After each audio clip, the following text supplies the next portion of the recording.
Hello. Well, thank you for inviting me to speak to begin with, but also welcome everyone. I'm genuinely excited to hear about the projects that we've got in store today. So I've been asked to just sort of introduce myself as chair and say a few words. I'm not going to talk for long about why I think what we do as science communicators is really important. And I'm talking about, I've said my talk's going to be called Into the Spotlight. So just to explain about myself, so I am a lecturer, so I teach and do research about science communication and the relationship between science and society now. But I spent about 20 years previously as a practitioner working for various organizations doing science communication. I started off as a press officer. And I think that we often, I think that, many of us, I hope some people will understand what I'm saying. I felt when I was working as a press officer or as a project manager in science communication, I often felt that, we were a bit in the shadows, that our job was to make these amazing scientists shine and show them off, and that who we were and what we did wasn't that important. It kind of was, we were a bit annoying, really.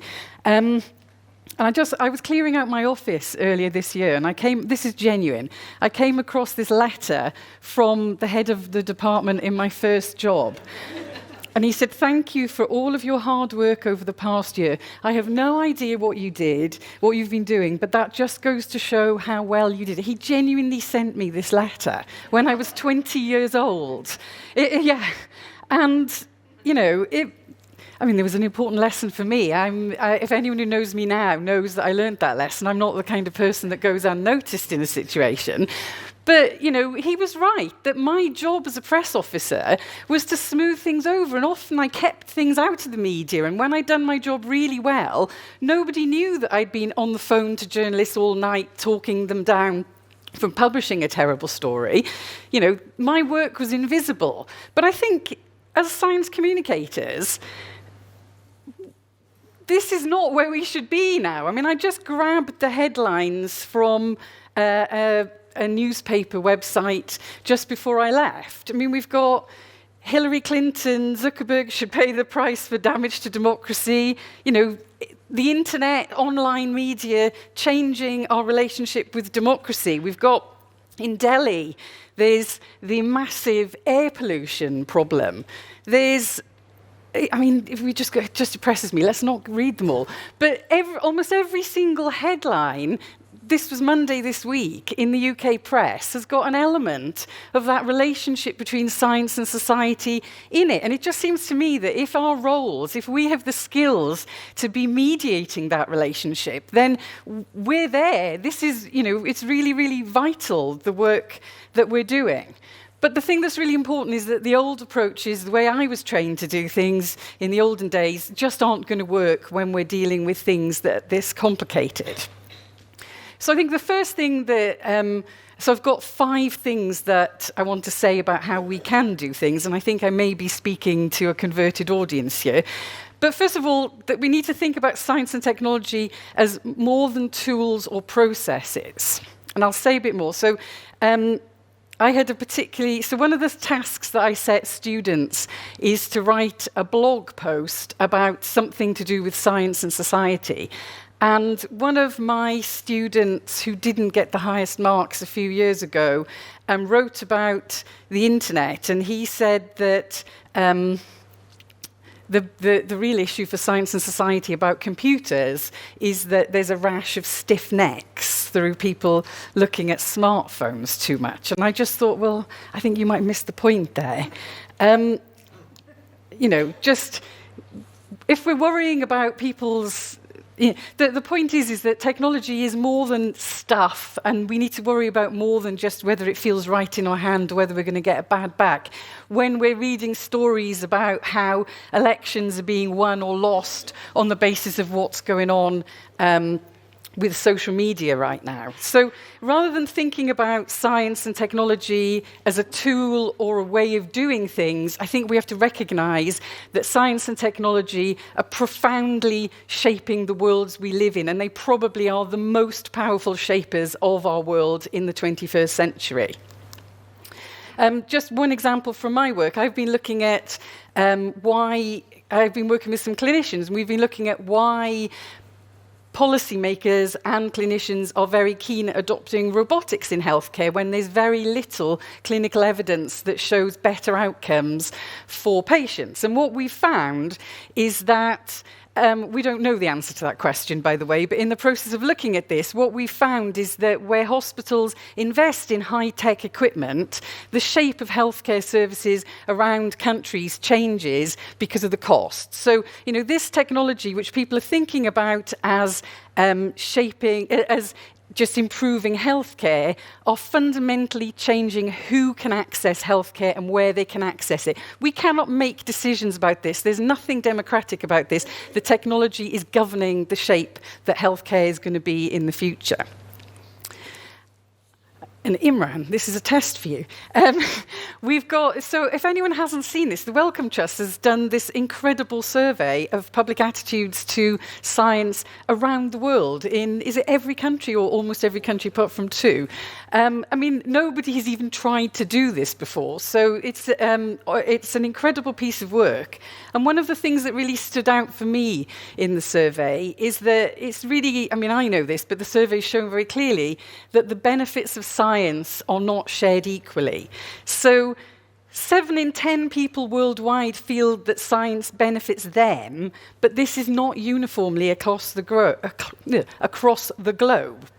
1 in 3 people in North Africa, Southern Africa, Central and South America feels personally excluded from the benefits of science. So, this force that's transforming people's lives that we talk about as being this amazing thing, huge swathes of the world feel personally excluded from the benefits. And in 15 out of 18 regions, less than half say science benefits most people in their country. So I think we need to think a bit about what's happening there. And I don't know if anyone has come across this book. This isn't an academic textbook. This is, one you'll find in a regular bookstore by Virginia Eubanks. And she's been looking at the impact of automated decision-making on low-income communities across America. And she argues that the poorest, so while many of us think this is a great way of saving money and making public services much more efficient, her account is that if you're in a low-income group, your experience of that technology is very, very different to those who are wealthier.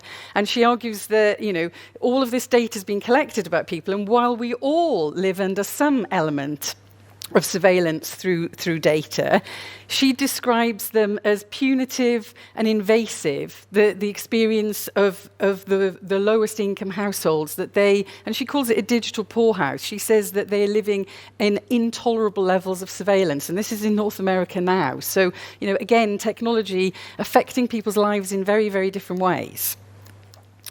And importantly, this impacts on people's attitudes to science. Again, the Wellcome's survey is that, it shows that worldwide the majority of people have medium trust in science, while 1 in 5 have high trust. But low-income countries have a higher percentage of people who have low trust. So, the people who don't feel the benefits, who say the benefits are not for them, also have lower levels of trust in science. So, there's an interesting picture building up here. So what does this mean for science communication? And these are my many flowers that are flourishing in the world. This is my 5 lessons, so you can count me down. I'm almost finished when I get to 5, or I will be finished.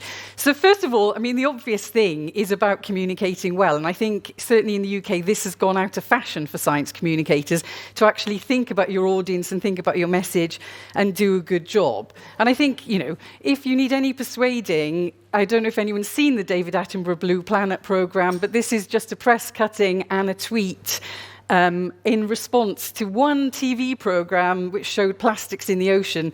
This whole movement has kind of flourished worrying about how we do something about plastics in the ocean. But my point is, we need to do this, but that's not the only answer. So I think, secondly, we need to be really robust in challenging misinformation. And, we often talk about climate change and how people don't believe the science, but we're not actually talking about what we do. There's an active campaign to persuade people not to believe information about science. There's millions of dollars being spent on persuading people not to believe the science. So we can't just pretend it's not there. We need to engage with it and say, what are we going to do about it? And I think, a story that Marcus was telling me about, last year there was a story, a group of so-called scientists here in Germany released a story saying that air pollution is not something we should worry about, that the evidence is very dubious. What was the role of science communicators in challenging that? Surely it's to immediately say, hold on, you're not proper scientists, this isn't the proper science, the real science is saying this. So we have to be really robust in challenging this misinformation and not just hoping it'll go away. I think thirdly, and this is something that I hope, there's so many people in this room who are doing this, I feel almost embarrassed to say it, is that we need to be using science to bring people together. My heart's breaking. Wherever I look around the world, politics is about dividing people right now. We're here on the site of the wall that tore a city apart. We can use science to bring people together. And I've just got two examples very briefly from last year's Falling Walls. So one is the Active Science Group in the Davidson Institute, which is engaging with the young people who've been excluded from school, who are receiving no education and no learning, and they're using science and hands-on things to actually re-engage these young people who would otherwise be joining gangs and getting involved with drugs and crime, to bring them back into mainstream society by engaging them through science. And of course, secondly, our winner of last year's Falling Walls, which Francesca is better placed to talk about, but where they were using, or they are using, astronomy to bring different sides of the conflict in Cyprus together in the United Nations buffer zone to actually engage together and to bring two different communities together. Fourthly, this is a terrible picture, but I don't know what to put for listen. So I think the important thing is we need to also listen to what people have to say, and more importantly, to open up the future that we are building with science and technology to debate, discussion, and reflection. So, the scientists might be saying, and the engineers might be saying that their aim is to improve healthcare, improve public services, but we need proper conversations about, are these the kind of futures that we all want? And are these the kind of futures which will allow everybody around the world and in our societies to feel that the outcomes of science and technology really benefit them? And I think finally, and that's what we're here to do today, so I'm going to end on that, I really, really think that the issues that we're facing today are so important that those of us who have those skills and are interested in mediating that relationship between science and society, it's time we step into the spotlight. So I'm going to leave the spotlight and hand it back to